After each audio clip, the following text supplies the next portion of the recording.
ورجعت لكم بعد الفاصل ولسه مكمل معاكم انا خالد زيدان هنا في مكاني. ودلوقتي جه ميعاد الفقره المحببه الى قلبي، ومعانا 2 من مشاهير مواقع التواصل الاجتماعي. يا ترى انتوا كمان عارفينهم ولا لا؟ ده اللي هنعرفه معاكم دلوقتي. على طول هنرحب باحمد دونر. اهلا اهلا اهلا اهلا، ممثل العالمي، عامل ايه؟ اخبارك ايه؟ الحمد لله تمام، اتفضل. وكمان معانا مصطفى احمد. اهلا احمد، صح؟ للعلم مصطفى محمد بس مصطفى محمد، مع انك قلت لي كتير بس برضو انا مصطفى. يلا مش مشكله. عاملين ايه؟ اخبارك ايه؟ طمني. ايه الاخبار؟ كله زي الفل، كله تمام، ربنا يخليك يا رب. منورين حبيبي، انت منور الدنيا كلها. ده بنوركم والله. ربنا يخليك. الاول عايز ارحب بابن فلسطين. تسلم لي. دونر من فلسطين، صح؟ بالظبط، من ابا غزة. واما وجدا وكل حاجه، كل حاجه. يعني منور مصر. ده هي منوره اصلا بوجود المصريين كلها. الله دي يخليك الدنيا، يا كفايه رب. ان احنا موجودين معاكم هنا. يا سلام يا ده حاجه سلام. تبسطنا وتشرفنا، وانتوا اخواتنا وكلنا اخوات بعضين. بعدين خلاص انا بتكلم مصر، بقيت مصر ده معاكم. انت بقالك قد ايه في مصر هنا؟ يعني 5 سنين بالظبط. طب حلو، جيت حلو. من 2020. ما شاء الله. ومبسوط معانا؟ ده اكيد طبعا. انا طيب. مبسوط ان انا معاك دلوقتي، يا ده اهم حاجه سلام. برضه. وانا كمان جدا والله. تسلم لي ربنا وكمان هنرحب بمصطفى حبيبي اللي قلبي. جاي من البحيره مخصوص. بخير والله. والله أنا يعني سعيد. ده شرف ليا. حبيبي والله انا شرف ليا قسما. يعني الحمد لله، بص البرنامج تقريبا جاله كل الناس من جميع المحافظات. بسم الله ما شاء الله. فيعني ببسط قوي لما حد بيكون جاي من محافظه تانية علشان ايه ينورنا كده ويقعد قعدتنا الحلوه دي. شرف ليا اللي انا موجود هنا. واتمنى ان انتوا تكونوا مبسوطين ده احنا في كده مكاني. اكيد مبسوطين حبيبي طبعا. اكيد مبسوطين والله. يعني شكرا ليكم. ربنا يخليك. فنتكلم بقى كده شويه ايه قبل ما نبدا الالعاب والحاجات بتاعتنا، نعرف الناس عليكم اكتر. فاحنا معانا دلوقتي مغني معروف جدا ما شاء الله الحمد لله. على مواقع التواصل، وكمان غنيت مع تامر حسني، صح؟ ايوه. جت ازاي دي بقى؟ عايز اعرفها. بصوا احنا كنا مخططين ليها قبل كده، تمام. أيوة. كنت انا ودونر ومحمد صاحبي ودي. تمام، حلو. كنا في اسكندريه وكده، فدونر قال لي ايه رايك نصور فيديو كده في حفله تامر اللي جايه. ايوه. وايه ونطلعك تغني. فانا قلت له يا عم صعبه. قال لي لا يلا بينا بس. فدونر قال لي طلع في اول فيديو قال استاذ تامر انا عايز صاحبنا بيغني عايزينه يطلع معاك. حلو. فالمهم عملنا فيديو كوميدي وكده، فالفيديو فايلر جاب تقريبا 400,000 لايك. ما شاء الله. فجيت بعدها باسبوع رحنا الحفله، كنا معانا تيكتات وكده ورحنا. حلو. هو تواصل معاكم بقى في الفتره دي ولا لا؟ ما تواصلش. لا، ما تواصلش. يعني كان في اكتر من مثلا 8000 منشن لتامر ما ردش، يعني أيوة. هو تقريبا ما شافوش. فجيت يوم الحفله صحابي كلك طبعا بيصوروا مصطفى يا جدعان انا هغني مع تامر النهارده بتاع، انا تامر ما قاليش ولا اي حاجه. ايوه. فانا متوتر قلت ايه مش هطلع خلاص، فخلاص مش هطلع مع تامر. فلقيت صحابي كلهم متحمسين وعمالين بيحمسوني اكتر واكتر واكتر. حلو. قلت ليه ما اطلعش. بالظبط. فانا اصلا في الاغنيه اللي كنت مغنيها في الفيديو وانا مع صحابي شلتي دي اللي احنا كنا عايزين نطلع مع تامر. أيوة. كانت اغنيه بتاعت رجاله انا قلبي معاك. فانا أول طب ما- استنى بقى، استنى نسمعها كده بقى كده ده نكمل. لازم. جاهز؟ ايه ده؟ كان يلا نفسي انا اغني. اهو سامع صوتي. يلا سمعنا حاجه بقى. ايوه تقريبا في الصوت. لا قول بس. حبيبي انا قلبي وجعني، انت عامل فيا ايه؟ انت ساحرني ولا ايه؟ ما كل الناس بتقدر تنسى. طب انا مش قادر انساك ليه؟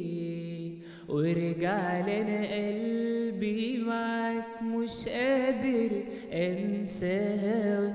يا حبيبي يا احلى ملاك يا روح الروح،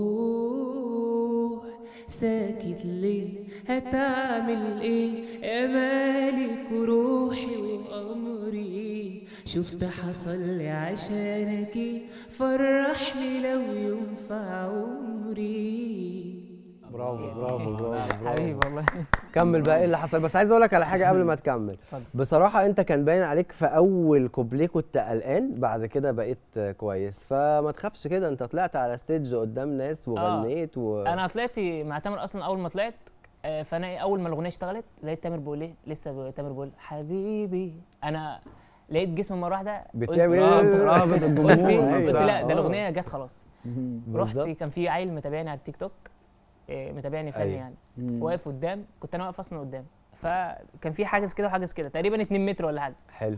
فقلت الواد ايه، اسند على كتفك ونط يطلع لتامر. قال لي يا ابني هتتمسك في جردات وبتاع. قلت له احنا لا ما بس كناش استنى. متوقعين يطلع اصلا. ايوه خالص. الموضوع صحابي دول صعب. واقفين ورا اصلا وانا واقف قدام. ايوه فمحمد صاحبي ماسك التليفون الا ولقاني بسند على الولا بنط. طلعت على تامر على طول. في الكوبليه يعني بتاع اشوفك تاني في حضني، جيت رايح دخل على تامر واخده بالحضن. اقسم بالله. جه الجارد جاي ياخدني وكده، تامر عامل له كده يعني سيبه. روح أيوة. سيب. فجرى عطينا المايك. فاول كوبليه كنت متوتر طبعا، كنت تقريبا قدام حوالي 20,000 شخص.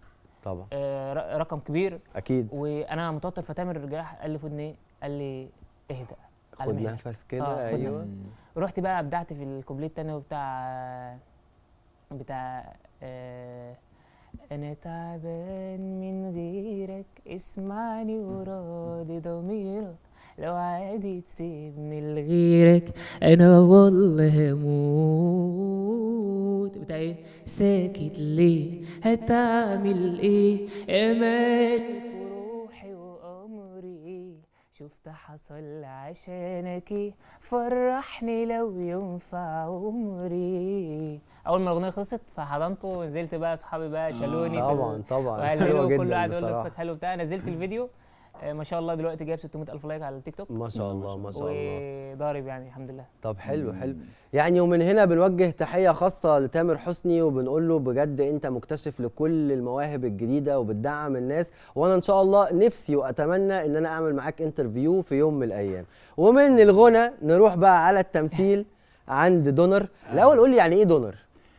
ده موضوع طويل يعني اختصار وجاية كده. قصه كده. كان اخويا اول حاجه هو اللي مسميني الاسم ده. ايوه معناه ايه بقى؟ احنا عندنا في فلسطين الفلسطينيين والاردنيين واحد. تمام. عندنا في حاجه اسمها العمله بتاعت الاردن اسمها ايه؟ ايه؟ دينار. دينار. الدينار الاردني. ماشي، حلو. فيمكن الموضوع ده أنا بتاكد منك يعني براجع إيه؟ المعلومات انا هقول معاك. لكم القصه دي اول مره ان انا اقولها اصلا. كان دايما بيسمعوا يعني على السوشيال ميديا ايه اسم دولار معناه ايه. ايوه. كان بابايا ايام ما بيبقى معاه دولارات. احنا عندنا العمله بتاعتنا اسمها شيكل، الشيكل الفلسطيني. بالظبط. تمام. كان في الدينار ده اغلى من الشيكل بقى، اللي هو اغلى من الدولار تمام. نفسه. فكنت يعني انا اشوف الدينار نفسه احس انه ايه ده، لا العمله دي حلوه. فكنت اخد الدينار احطه في جيبي. فحرام الدنانير اهو، فجت من ابو الدنانير. فاللي هو ايوه فدونر من دينار. اختصارا ليها. طب حلو جدا حلو جدا. انت بتدرس ايه اصلا؟ انا المفروض ان انا كنت هكمل. انا لما جيت هنا ثانوي ما عرفتش انا الظروف اللي حصلت في فلسطين. ايوه. المفروض تانية جامعه دلوقتي فهكمل. بس هكمل ممكن حاجه تبع التمثيل ان شاء الله باذن الله. ان شاء الله. الله. اعتقد ان في معهد فنون مسرحيه بيقبلوا جنسيات أكيد اخرى طبعاً. وان شاء الله يكون إن شاء ليك الله. نصيب فيه. باذن الله. وحضرتك بتدرس ايه؟ انا بدرس معهد سياحه وفنادق 5 سنين وخلصت الحمد لله. ما شاء الله ما شاء الله. طب حلو جدا. يعني احنا كده اتعرفنا عليكم ونبدا بقى العابنا وحركاتنا. يلا بينا. وهختبركم في المعلومات العامه. جاهزين بقى نبدا الالعاب احنا بتاعتنا؟ جاهزين يلا بس بينا. ربنا يستر. يا مسهل الحال يا رب. يا رب. واول فقره معانا اسمها اسمها ايه بقى؟ دي بديهيات.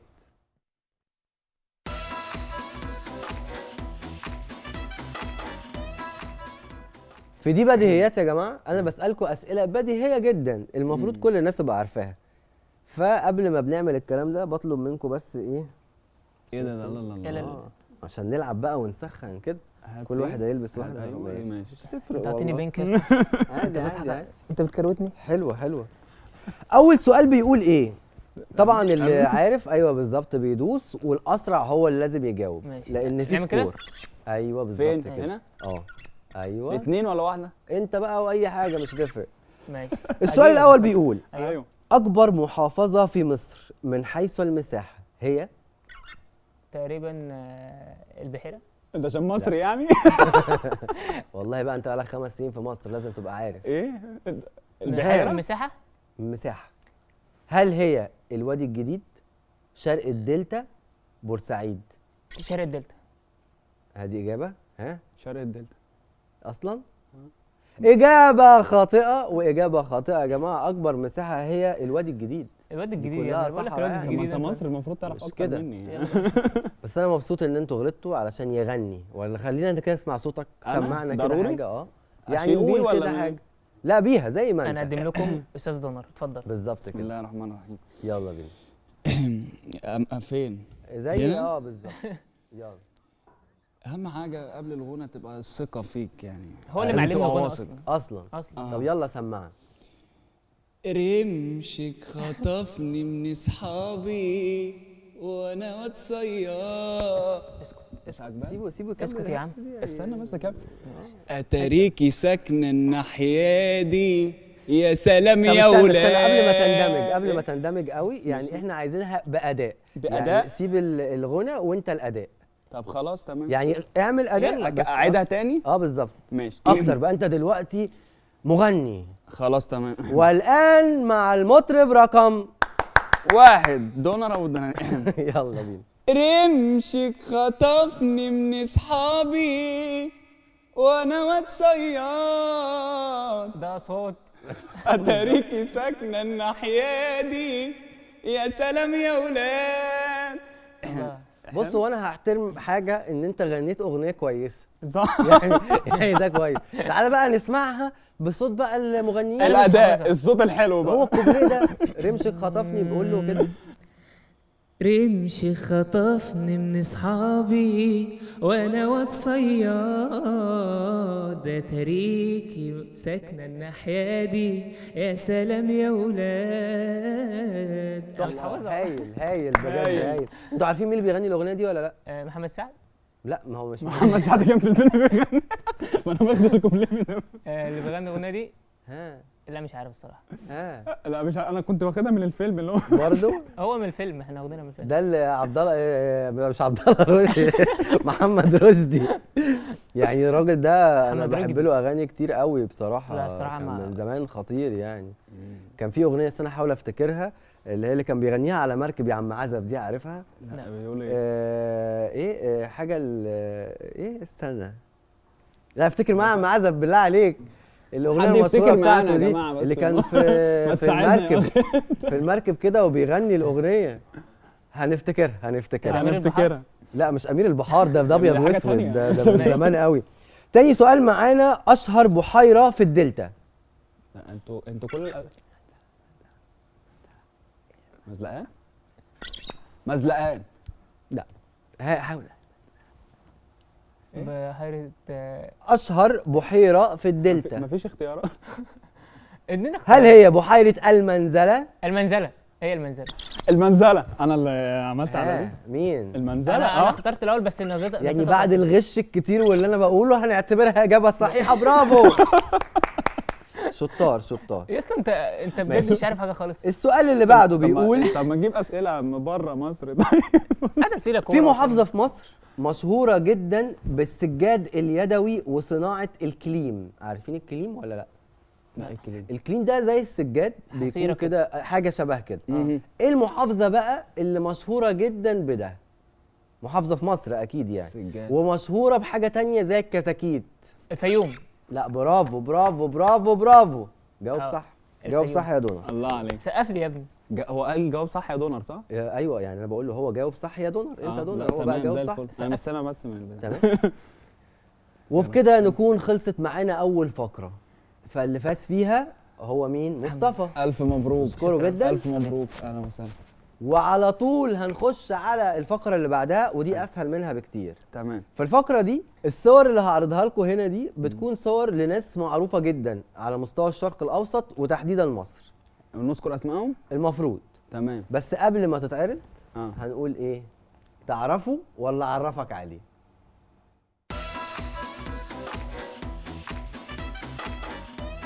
واول صوره معانا هي، بس احب الحركه دي قوي. عارف لو ما عرفتهاش انت تحديدا؟ دي مغنيه. دي مغنيه، ده رقم واحد. ومغنيه مش مصريه ولكن عاشت في مصر فتره كبيره جدا وعملت اغاني رهيبه رهيبه بجد. وهقول لك مثلا من اغانيها ايه.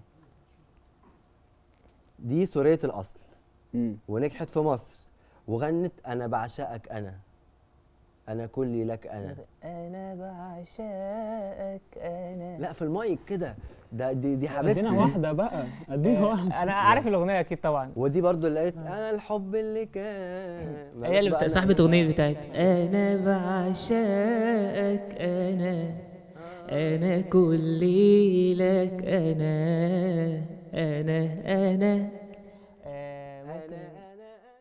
أنا لا قول يا مش جدع. حافظها والله، ما حافظها. ماشي، دي ميادة الحناوي. مدح.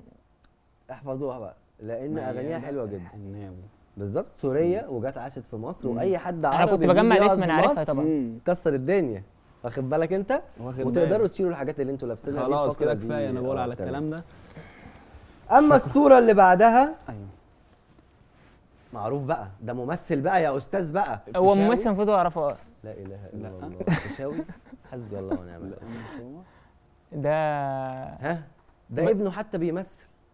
ادينا ابنه اختيارات طيب. احمد السعدني، يبقى هو مين؟ محمد السعداني السعداني. بقى. مين بقى؟ ايه السعدني؟ لا يا جماعه بجد، محمد السعداني. ده صلاح السعدني. صلاح السعداني يا ابني. السعداني. يعني ممثل انا الصراحه مش الممثلين القدام يعني احنا مش عارفينهم بسمع كتير، كلهم مش بسمع بنحضر قديم لهم الصراحه. بس. ما الصراحة. ده يعني اولا ده بنشوفه مش بنسمعه في التلفزيون. ايوه مش بسمع بنشوف يعني، معايا. مش بشوف يعني. فده احنا لا، بنشوفه لازم بس تبقى الفكره معروف. القدام مش. وبعدين انت مش راجل عارف عايز اسمه. تمثل، بالظبط. فده عمل اسطوره ليالي الحلميه، انا واحده شفته من اكيد، شفت أعماله. مسلسلاته بس ممكن مش حافظ الاسم. الاسم لا مبقاش في لازم بالي. نركز بقى في الحاجات دي، فعشان كده هنعاقبك خلاص. بمشهد تمثيلي. قول له بقى يمثل لنا حاجه، عايز امثل لك ايه؟ مثل لنا مشهد كوميدي كده لطيف. بتاع اسمه ايه؟ ها. هو المعلم فلانتينو موجود؟ لا ده صعب قوي ده. ده إحنا صعب؟ عايزين اعمله انا وياك. يلا اعملوا مشهد مع بعض. ما انا مش حافظه قوي المعلم. طب انت حافظ مشهد ايه؟ اكتر مشهد بتحب تمثله كتير؟ ها. طب ترتجل حاجه؟ ترتجل حاجه؟ ممكن تعرف نرتجل انا ترتجل؟ وانت يعني، تعالى نمثل حاجه. نمثل ايه؟ بس حاجه كده إيه؟ قويه يعني. انت حابب ها. اكتر حاجه ايه؟ تراجيدي، كوميدي، ايه؟ كوميدي. انا ممكن مثلا هو كوميدي، انا عايز حد يساعدني بس كوميدي. طب يلا. ممكن ان انت. طب هقول لك، عارف اكيد المشهد العالمي بتاع محمد رمضان في البرنس لما نزل ولقاه بيشرب شيشه؟ اه عارفه بقى، فاكر المشهد اللي هو ده؟ قول لي يا دي عصام الفرق بين الراجل بالظبط والمرأة غير. كده. يلا ماشي. الراجل ممكن والست. أقف ولا؟ الراجل والست بلاش ماشي، ايوه بالظبط، بين الراجل والست. اه لا اتفضل هو قال اقف، على فكرة عيش الثانية. عيش. قال الراجل والست، ما قالش الراجل والست. لا احنا هنقول الراجل يا ابني والست. هي راجل ماشي. والست بقى. تمام انا يلا نقوم. طب انت هو بقى قاعد. ماشي يلا جاهز؟ ادخل من هنا. انت براحتك. يلا ماشي. يلا. ده محمد برطمان ده. قول لي يا دي عصام الفرق بين الراجل والمرأة. لا ممكن لا، عيد، لا عيد، مؤاخذة تاني، معلش. تاني، يلا، اسفين يلا. جدا. انا هو عشان المشهد انا بس في دماغي. يلا. معلش، فنانين بقى وانت فاهم. فاهم. يلا يلا 3 2 1 اكشن. قول لي يا دي عصام الفرق بين الراجل والست غير الفرق اللي كل الناس عارفاه. ده مش طريقه كلام برضه ولا ايه؟ دي مش اللي انت المفروض تقول لي بقى، مش طريقة كلام يا معلم رفاعي. ماشي يلا. يلا لا من الاول، يلا. نعيد تاني؟ اه ماشي. احنا هنقعد نعيد بس في المشهد. 3 2 1 اكشن. قول لي يا دي عصام الفرق بين الراجل والست غير الفرق اللي كل الناس عارفاه. ده مش طريقه كلام برضه يا معلم رفاعي. ده انت معلم بقى وبتتكلم وانا واقف. ده انت تمسك الشيشه بقى. لا وده الواحد المفروض مش مشكلة، يتأثر. اقعد شكراً اقعد جزيلاً. اقعد. برافو برافو برافو لا، برافو. نسقف والله. مشهد خطير جدا. وبالمناسبة دي يا جماعة بفكركم ان دونر عنده مسرحية يوم 11 باذن الله 12. ممكن اعلن عنها اقولها. طبعا اتفضل. ان شاء الله منتظر كل الناس اللي بتحبني وكل جمهوري، طبعا الناس اتشرف بيهم كلهم. باذن الله المسرحيه الجايه مسرحيه مديونير هتبقى في جلال الشرقاوي في رمسيس جنب سنترال رمسيس في مسرح جلال الشرقاوي، فيوم الخميس القادم 11 12 ان شاء الله مع الفنان وائل علاء، ومعانا طبعا زمايلنا من السوشيال ميديا وناس مشاهير. هتبقى مسرحيه حلوه وهتشرف بكل الناس اللي هتيجي باذن الله. ان شاء الله، إن شاء الله. وربنا أشرف يكتب بيك لك طبعا تيجي إن شاء الله. تنورنا. اكيد اكيد إن شاء الله، باذن الله. بإذن وان الله. شاء ربنا الله تبقى يخليك. فتحة خير عليك إن شاء الله يا وتكسر رب. الدنيا. الصورة اللي معانا بعد كده، اوه ايوه، ده صحفي وكاتب مهم جدا. هو معتزل حاليا، اها ولكن ده راجل يعني بجد ليه اسمه وليه وزنه. وكمان اتجوز الفنانة القديرة نجلاء فتحي. عارفين نجلاء فتحي ولا لا؟ مهم. تمام. فمين ده بقى؟ كاتب وصحفي بتصعبوها علينا ليه؟ خالص. انه الاستاذ حمدي قنديل. حمدي قنديل. حمدي كان لنا قنديل. جيران من على فكره الاسامي دي احنا سامعينها بس يعني كشكل مثلا عشان مش أهو، بنس... أديني مش بعرفك بنشوف كمان حاجات على كتير. شكل. لان الناس دي بجد ناس مهمة جدا واثرت في الصحافة أكيد طبعاً. والفكر في كل الشرق الاوسط. اكيد طبعا. وبالمناسبة دي هنعرض اخر صورة معانا عشان اعاقبكم بعد كده. ده بطل مصري لسه صغير، لسه واخد بطوله، حاصل على تقريباً الميداليه سباحة؟ الذهبيه في رياضه الخماسي الحديث باولمبياد باريس 2024، وده انجاز مصري. ده احمد الجندي يا جماعه عشان تعرفوه أحمد انتوا والساده الجندي. المشاهدين. شرف احمد لينا. الجندي ده احدى الامثله المصريه الجميله جدا. حاجه مشرفه. وبكده تكون خلصت فقراتنا، محدش يعرف أي حاجة. وقبل ما نطلع لفاصل نسمع اغنيه حلوه بقى ولا ايه؟ يلا بس بينا. بقى طربيه كده، سمعنا بقى حاجه من الحاجات الحلوه بتاعت زمان دي. مش حافظ زمان، بس ممكن حاجة مثلا لشيرين. يلا ماشي. ماشي. اوكي. حبيته بيني عشان وانت بتغني احنا بعد الاغنيه هنختم عشان هنطلع لفاصل على طول. تمام. يلا بينا. يلا بينا. حبيته بيني وبين نفسي، وما قلتلوش على اللي في نفسي. معرفش ايه بيحصل لي لما بشوف عينيه، ما بقتش عارفه اقوله ايه. معرفش ليه خبيت عليه، بضعف قوي وانا جنبه وبسلم عليه. كل حب الدنيا دي في قلبي ليه، ده انت اغلى الناس عليا، روحي فيك. ده انت لو قدام عيني اشتاق ليك،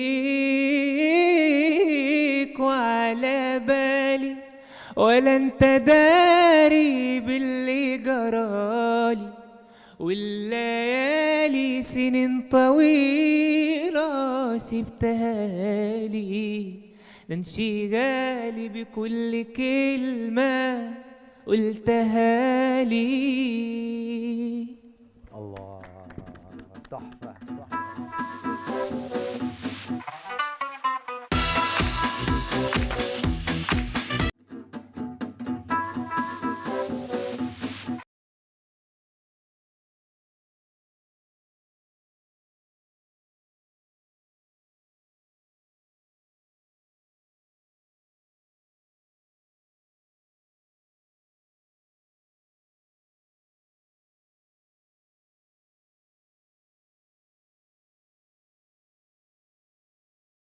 هنا في مكاني، ودلوقتي معانا ومعاكم نجم الليله وكل ليله، ملك المطبخ، شبح السي فود. النهارده عامل لنا الشيف احمد يحيى. شكرا شكرا شكرا استنى شكرا. قبل ما اقدمك. ودلوقتي احنا في مطبخ مكاني.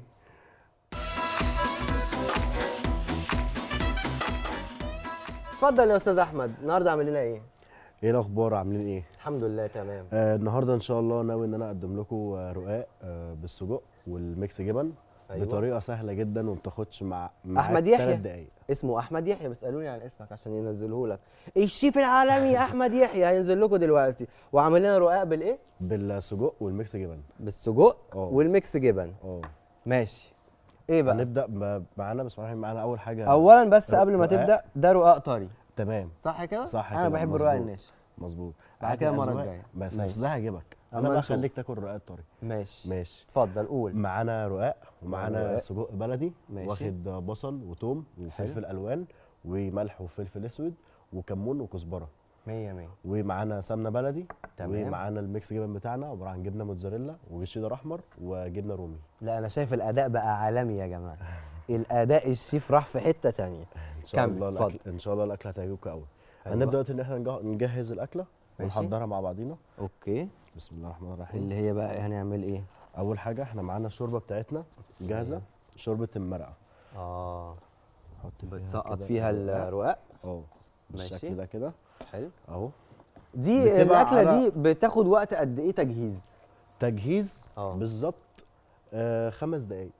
اوه حلو 5 جداً. دقايق تجهيز. ماشي. انت وبالظبط على طول 3 دقايق حطيتها في تغليف. الشوربه وطلعت. بالظبط نحطها في الشوربه بس الميه ما تكونش مغليه قوي. ماشي. يبقى اللي هو دافيه.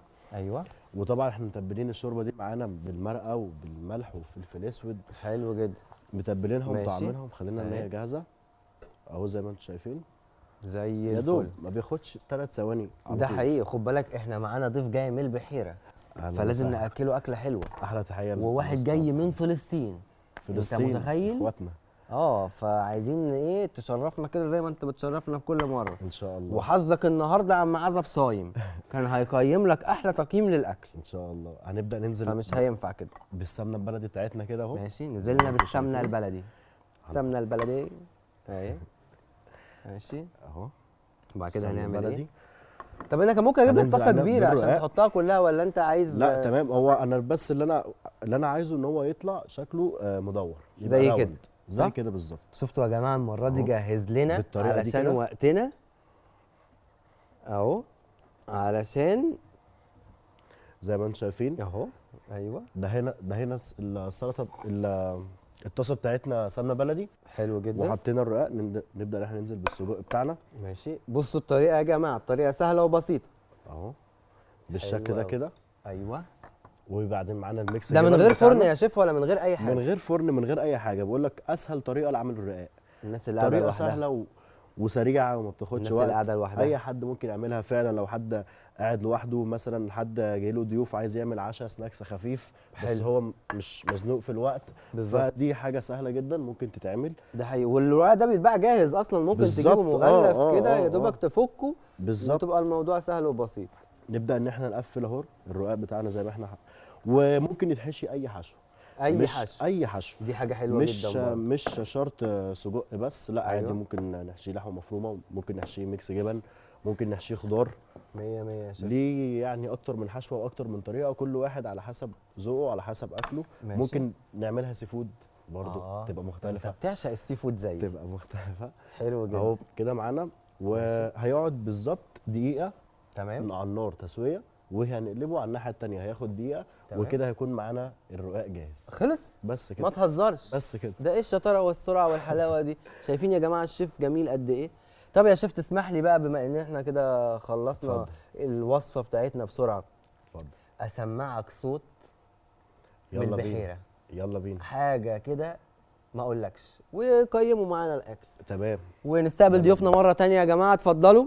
اتفضل يا استاذ مصطفى، اتفضل يا دونر. عاملين عليكم. ايه؟ عليكم السلام ازيك يا ورحمة شيف؟ الله. الشيف احمد يحيى مصطفى دونر، ممثل ومغني معانا. اهلا بيك. فعايزين بقى ايه النهارده يا جماعه؟ معانا الشيف احمد يحيى، شيف أهلاً، يعني بيعمل اكل خطير. تعالى كده. هو باين والله، شامم الريحه ما شاء الله. بجد؟ حبيبي تسلم. طب نستنى ده ولا ندوق من ده؟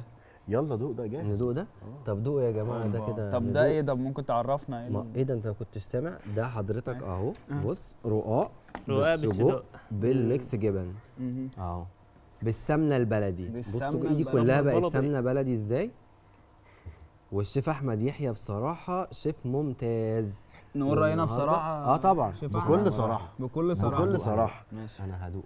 دوق يلا. دوق يا جماعه في ايه؟ يلا بينا. بسم الله الرحمن الرحيم. بسم الله. صوره تعالى كده نتصور قدام الكاميرا. كل اللي بيتفرجوا علينا صورونا. اديني عقلك. بص السمنه البلدي شامم الروايح. ايوه انت شاطر كده، اتكلم، احنا بندوق انت تتكلم. رايق. شايفين يا جماعه؟ الكنترول كله عايز السمنة ياكل. البلدي حاضر يا والريحة جماعه جايبين تحفة. كتير. ايه ده؟ ايه ده؟ حلو. ايه يا شيف احمد؟ ايه رايك؟ ايه ده بجد؟ بأمانة. ايه الحلاوه ألف والطعامه والعسل ده بجد؟ بأمانة طعمه رايق. تحفه والله بجد رهيب. يا بأمانة. جماعه والله انا العظيم عايز ثانيه واحده، تسلموا ثانيه لي واحده، ثانيه واحده، لا مؤاخذه. انا بس عايز اشكر الشيف احمد يحيى شكر خاص كل واحد من من قلبي. قلبي حبيبي والله بجد. العظيم تسلم. وامي اكيد هتشكرك دلوقتي علشان جاب لنا مناديل. مش عارفين يا جماعه قد ايه احنا كنا بنعاني من غير مناديل. انا عامة بعرف اطبخ حبيبي انا تسلم كمان. ربنا بتهزر. يخليك. والله تعمل ايه بقى؟ بعرف اعمل كبسة، كبسه. بعرف اعمل صدوق، بعرف اعمل كبدة. صدق؟ انت بتقول صدق؟ اه انت عشان من بص. البحيره جنب اسكندريه؟ دلوقتي كده اهو خلاص. أيوة. عدى عليه دقيقه، نبدا ان احنا نقلبه نشوف. ماشي ورينا. صراحه حلو قوي. لسه عايز مفيش ميه. سنه بسيطه كمان لا من دلوقتي بقى. ويبقى جاهز معانا بالظبط في خلال دقيقتين يبقى إيه؟ معانا الرقاق جاهز زي ده بالظبط. بص خطير خطير خطير انت خطير. شايف السمنه، شايف الروايح. شايف الصرف باين. السمنه كل شويه اقول السمنه البلدي، شايف؟ السمنه أيوة يا البلدي. جدعان، اصل انا بجيب خامات لا مروق. الله عليك. تحفه تحفه تحفه. طب انت طب يا بقالك جماعة، كام سنه؟ قولوا لي. هو بقالك كام سنه في اسالوا اتفضل. انا بدات في مجال المطبخ من 2018. ما شاء الله. يعني بقالك بقالي 7 سنين حوالي تقريباً. 7 سنين 8 سنين في مجال المطبخ. ولميت بيبقى عامل من زي كل العيش. البلاد. على فكرة احنا بقول لك الاثنين إيه، اصلا هيعجبك. بنعرف نطبخ، يعني نعرف نعمل حاجه، بس مش بجد كل حاجه حلو. يعني. بعض كل الحاجات. واحد خلي بالك، كل واحد وعنده نفس حلو في الاكل وعنده ذوق في بالظبط. الاكل. شايفين بالظبط. ضيوفي وهم بيتكلموا لو مع الواحد بعض. دخل مطبخ وجرب ان هو يعمل عادي، يبوظ اول مره بس تاني مره هيلاقي نفسه ان هو كويس فهيتحسن. هيتدرب واحده واحده. انا بالظبط. الصراحه بعمل كبسه حلوه لدرجه ان امي كبسة. تفضل كل يوم تقول لي مفيش كبسه النهارده. والله العظيم والله. ايه الشطاره دي؟ كل حب والتقدير لك يا امه. ايوه ده حقيقي، كل امهات مصر. كل امهات مصر. كل امهات. ودلوقتي يا جماعه هنلعب اخر لعبه معانا كلنا مع بعض، وهيشاركنا فيها الشيف احمد، وهي مصري اصلي ولا من ايجيبت يا جماعه. إيجيبت. يلا بينا. ماشي يلا. هاتها عادي. اوعى بصوا دي محدش يعرف يعملها دي خطيره. ودلوقتي يا جماعه هنلعب، ماشي مش هنلعب دلوقتي، احنا معانا الشيف بيعمل لنا اوبا كده هو اوبا، جاهز ما معانا. عشان اقولها اتلسعت يا شيف بص في لا. ايه كده يا شيف، اديني كده الناحيه. خلي بالك. ودلوقتي تاني يا جماعه هنلعب اخر لعبه يا شيف بعد ما تقطع علينا الرغيف الحلو قوي ده. ده تصدق ينفع يبقى حواوشي؟ ايه رايك؟ عم عزب فعلا. بجد ماشي، انت لو عايز الطعم لحمه فايتك. مفرومه يبقى اي حشو رقاق باللحمه برضه. اي حشو. أيوة. ممكن نحشيه مثلا خضار، حواوشي خضار، تمام. ميكس جبن، سجق. الله. المره الجايه بقى بعمله لك بالسي فود بقى، عشان انا بتاع انت السي انت فود. بثغراتي كلها معاه. دلوقتي يا جماعه هنلعب لعبه مصري اصلي ولا من ايجيبت. ايوه بقى كده.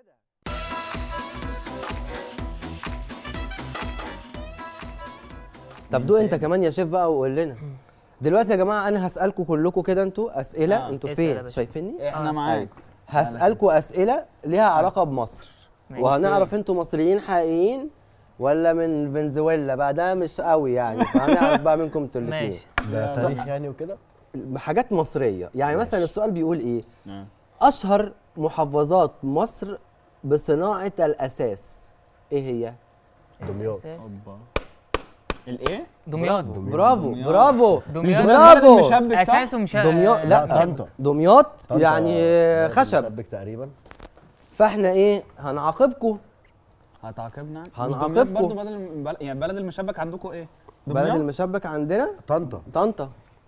طنطا دي تقريبا في حاجه اسمها مدلعه بيعملوها صح؟ طنطا برضه. خد بقى انت أوبا. البس دي كل الحب اللي بتوع بتوع دمياط. كده بالظبط. استنى ولا دي فوق بقى. ولا فين؟ انت تعرف أيوة. تعرف ان انا بحب دمياط قوي. بجد؟ معلش هم كمان بيحبوك لبسها جدا. لنا دي. بس كده قول لنا ازاي.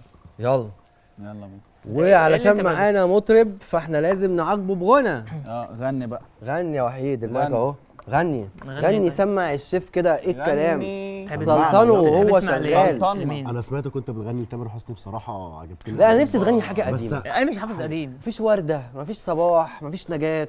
هو عايز ينكد علينا مش تامر انا عاشور. ممكن انكد عليك. طب يلا قول اللي انت حافظه. قول يلا قول عشان اخليك تغير ده. يلا بينا. يلا. سمعني. يلا. تحب تسمع يا شيف؟ احنا عايزين الشيف يقول له، يقول لنا. ماشي قال لك تامر حسني. لا حاجه ممكن حاجه لتامر عاشور. تامر عاشور. يلا بينا. يلا بينا. يلا. الحزن اللي انتوا فيه ده. يلا مش بينا. عارف، هو جاي ينكد علينا يا ابني. كلموها عني من بعيد لبعيد. ثانية واحدة كمل تاني. انا عايزك بقى انت تعمل لنا ايه المشهد، يعني هو يغني وانت تمثل. ماشي. يلا بينا. يلا. وانا بعمل لكم الاكل اهو. بالظبط كده، وانا هتفرج عليكم واجي. ممكن اتكلم بيها برضه صح بس من غير صوت. يعني ماشي. ليبسينج. يلا. هيا بينا. كلموها عني من بعيد لبعيد، عرفوها إني لسه بحبها، وأمانة حد يقول لها بسأل عليها ازيها وعاملة ايه، حد يقول لها دي ماليش حبايب بعدها، واللي باقيلي منها عايش عليه وفاكر ليها ايام بتصبر بيها، لو ما اتكلمش عليها في ايه هتكلم فيه، وفاكر ليها ايام بتصبر بيها، لو ما اتكلمش عليها في ايه هتكلم فيه؟ الله ايه الحلاوه دي؟ حبيبي. الله الله. تحفه. اخر سؤال بقى معانا بيقول ايوه. اها. انهي محافظه مصريه مشهوره بانتاج افضل تمر؟ التمر اللي هو البلح في البلد. ايه يا جماعه؟ لا انتوا كمصريين طب. جاوبوا انتوا بقى، انا ممكن امشي لا، عشان ليه؟ بقى غالبا أنا- دوله في أنتوا- الصعيد. دوله في الصعيد، غالبا. يعني جنبهم كده. ما اعرفش والله، اعرفوني من الاسئله دي. الواد الجديد. لا أديك ده حتى مش استنى عارف اديني واحده. أغشش. الله لا اكبر. دي للكاميرا. الله يخرب واحده بجد للكاميرا، يعني. واحده للكاميرا على الاخر. هنا تاني؟ ايوه يلا لا ابدا. طب عيد السؤال تاني وجاوب بقى. ماشي. انهي محافظه مصريه مشهوره بانتاج افضل تمر بلح في البلد؟ تقريبا الواد الجديد. برافو. الله. الله يا الله الله. 100 100 100 100 زغروطه فرعوني خطيره. فضحتني على برافو التلفزيون. برافو برافو برافو برافو. يعني شرفتوني يا جماعه جدا حبيبي. واتبسطت شرف بيكوا جدا. جدا. ربنا يخليك. وانت طبعا يا شيف يعني مش قادر اقول لك النهارده الاكل حلو قوي قوي قوي حبيبي بصراحه. تسلم. بجد بألف تحفة بصوا يا هنا جماعه. وشفا. بألف هنا انا وشفا ممكن عليك. اخد الطبق ده وامشي. الف هنا تمام. الف بألف هنا. هنا. ألف سلام هنا عليكم. وشفا. خد يا ماشي ابني. استنى حط الطبق حط الطبق بنصوره. شرفتني حبيبي والله. ونورتني حبيبي ربنا والله. يخليك. والله العظيم بجد. يعني شكرا ان انت جيت من فلسطين ربنا بجد. يخليك. وان ده شاء شرف الله ليا والله. مسرحيتك تكسر الدنيا. باذن الله باذن الله. واتمنى تكون اتبسطت معايا. ده اكيد، واتبسطت طبعا مع الشيف ابو حميد. حبيبي طبعا. تسلم لي والله العظيم. تسلم وأنا والله، برضو- أكلك تحفة. والله العظيم بأمانة حبيبي. والله أكلك حبيبي تحفة. تسلم لي انا برضو والله العظيم. ربنا متشكر جداً يخليك. لوقتك. ربنا لسه يخليك. جاي لك تسلم. أصبر. اما انت بقى درش بجد ربنا يكرمك يا رب وتحقق كل اللي حبيبي بتتمناه والله. واكتر. وصوتك خطير خطير خطير حبيبي بجد. والله، حلو شرف قوي ليا. ما شاء والله الله. شرف ليا. وشكرا جدا يا جماعه ان الناس بتيجي من اخر الدنيا. يعني بجد جاي من البحيره بايت في القاهره من امبارح والله. عند صاحبه اللي كان معانا قبل كده. شفت بصياتك. مو اسمه مو. ايوه. فشكرا جدا ان انت جيت بجد. اما انت بقى يا شيف يعني عارف انت يعني اللي هو ايه، في جمله كده بتتقال بس مش حاضراني دلوقتي، اللي هو شكرا قوي بس ليها معنى حبيبي. تاني. عارفها اسمها ايه؟ حبيبي. قول كده ساعدني. حبيبي والله العظيم مهما كان اللي انت هتقوله بس يعني. والله اللي هو حبيبي يعني Thank you. تسلم لي والله. لا اللي هو يعني مش عارف اقول لك ايه من كتر ما انت شيف شاطر وبتعمل من اكل جمالك حلو وجمال أكلك. وبتعمل كل الحاجات وبجد. لا وشيف خلوق بجد. وبقيت بروفيشنال كمان وبقيت تتكلم خلاص يا باشا انا اهو. خلاص تمام يلا بقى بينا. مطبخك وادينا واحده. يلا اهي. اما انتوا شكرا ان انتوا بتستحملونا كل تلات بجد يعني على كل اللي احنا بنعمله. واتمنى ان احنا بنكون نضيف لكم بسمه او معلومه او اكله حلوه، لان دايما التلات بتاعنا مميز ومختلف. وهسيبكم بس مع احلى صوت معانا النهارده. هنختم باغنيه حلوه كده من الاستاذ مصطفى. يلا. خد مايكك واختم لهم واحنا هنكمل اكل كل نغني لمين؟ اللي انت هناكل. عايزه بقى. بس اختم كده ختام رايق. انت مع نفسك بقى غني واحنا أيوة. هناكل بقى. بس انت تغني واحنا تحب تسمعوا معاك. لمين طيب؟ يعني انا قلت لك كل القديم. هو لازم انت- لازم يطربنا دلوقتي بالظبط. يلا. حاجه قديمه بقى لا تطربنا. لا انا هغني حاجه مفيش دلوقتي حد بس. حلو. يلا. وائل جسار حلو. وائل جسار. يلا. لو عشت بعدي وبعدي جيت وحبيت ابقى افتكرني واحكي عني ما كنت نسيت. خليني ذكرى جميلة عندك اوعى تنسى زمان. خليني ذكرى جميلة عندك اوعى تنسى زمان. مش كل حلم نشوفه سهل هنبقى حققناه. ده ساعات بيبقى السهل صعب لما نتمناه. والدنيا عمر ما حد جالها وعاشها من غير والدنيا عمر ما حد جالها وعاشها من غير خلي الفراق أجمل فراق في دنيا العاشقين. وإن حد سألك عني قوله كنا وفا اتنين. وإن كان حبيبي وكان حياتي وعشرة ليها سنين. خلي الفراق أجمل فراق في دنيا العاشقين. وإن حد سألك عني قوله كنا وفا اتنين. وإن كان حبيبي وكان حياتي وعشرة ليها سنين.